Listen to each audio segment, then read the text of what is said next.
Assalamualaikum warahmatullahi wabarakatuh. Bertemu lagi dengan saya Fitra Satria Fajar Kusuma dalam mata kuliah Interaksi Manusia dan Komputer. Kali ini dalam pertemuan ini kita akan membahas materi terkait dengan prinsip dasar desain. Interaksi manusia komputer adalah bidang studi yang memfokuskan pada interaksi antar manusia dengan sistem komputer. Prinsip dasar desain dalam IMK bertujuan untuk menciptakan antarmuka intuitif, efisien, dan menyenangkan bagi pengguna.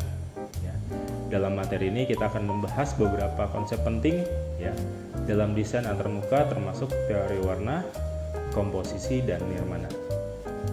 Kita mulai. Untuk yang pertama adalah prinsip dasar dari desain itu sendiri.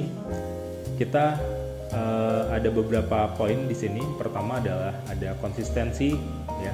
Konsistensi ini ditujukan untuk menjaga kesamaan antara elemen antarmuka pengguna UI, seperti tata letak, font, terminologi, dan warna. Jadi dalam hal ini misalnya kita tidak bisa menggunakan warna yang saling bertabrakan atau font yang berbeda-beda dalam suatu konteks.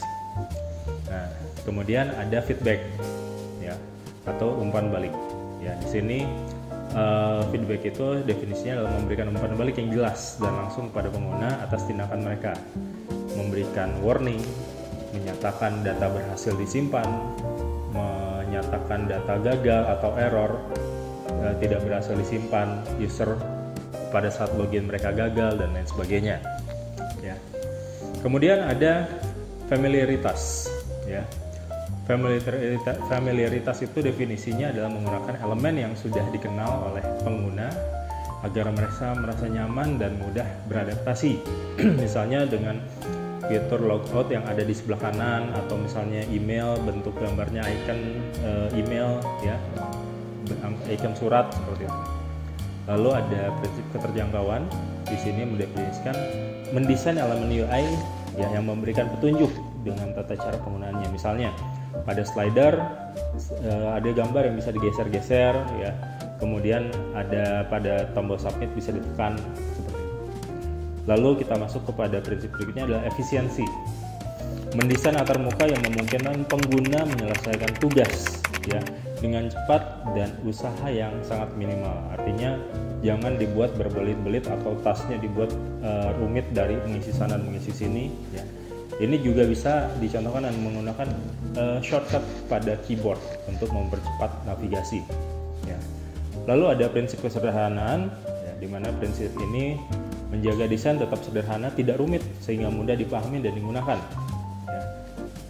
Hal ini banyak digunakan pada menampilkan informasi yang diperlukan pada layar utama dan menyembunyikan detail-detail lebih lanjut pada halaman yang dapat diakses berikutnya.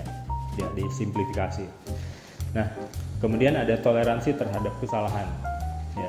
Jadi prinsip desain di sini adalah mencegah user melakukan kesalahan. Jadi ketika user melakukan kesalahan, dan sistem dapat mencegah kesalahan-kesalahan pengguna dengan menyediakan cara untuk memperbaiki kesalahan. Misalnya ada tombol undo untuk mengulangi tindakan yang sudah kita lakukan.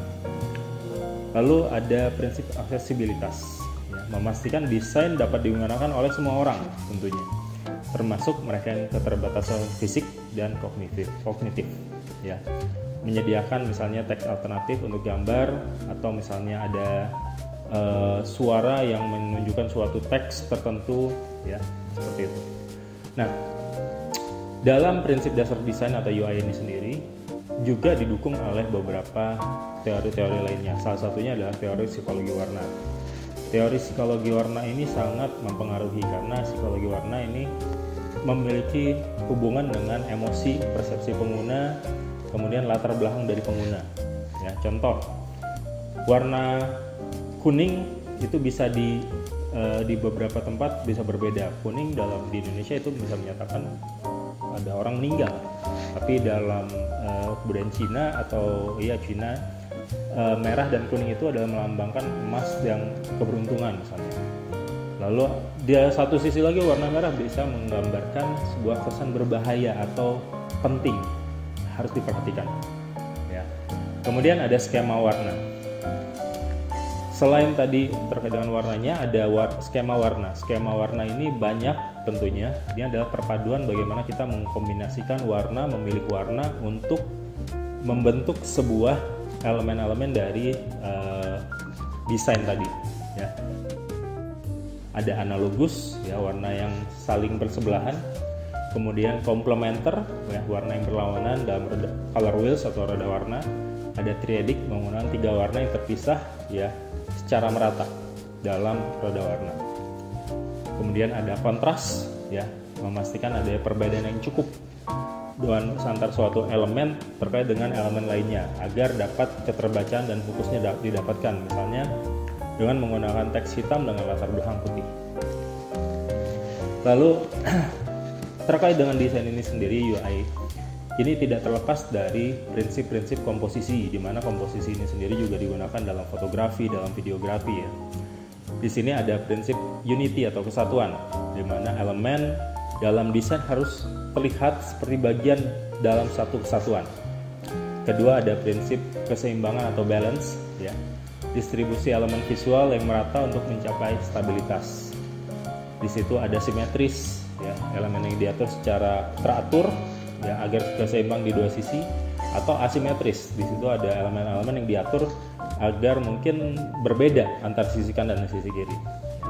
Kemudian ada proporsi, ya, hubungan antara ukuran antara elemen dalam desain, ya. Kemudian ada ritme, pengulangan elemen untuk menciptakan pola atau gerakan. Lalu ada juga hal lainnya terkait dengan ini, di mana disebut dengan tata letak atau layout, ya. Grid, ya, menempatkan sesuatu hal pada elemen-elemen tertentu yang di situ merupakan strong point-nya. Kemudian juga ada white space, di mana memberikan ruang kosong untuk meningkatkan fokus dan keterbacaan. Ya, kalau nggak ada white space, nanti desain Anda bisa sangat numpuk atau sangat berat. Lalu ada juga dalam hal UI ini yang perlu diperhatikan adalah nirmana. Ya, nirmana itu adalah seni ilmu merancang elemen visual secara estetis, ya, dan fungsional. Elemen nirmana itu sendiri merupakan titik, ya, elemen paling dasar. Kedua ada line, ya, merupakan perpaduan dari titik yang dihubungkan, garis. Kemudian ada plane atau bidang, area 2 dimensi, dan ada ruang space atau 3 dimensi. Nah, sekian terkait dengan presentasi mengenai prinsip-prinsip dasar UI UX, ya. Semoga presentasi kali ini atau pemaparan kali ini dapat membantu rekan-rekan semua dalam memahami UI UX itu sendiri.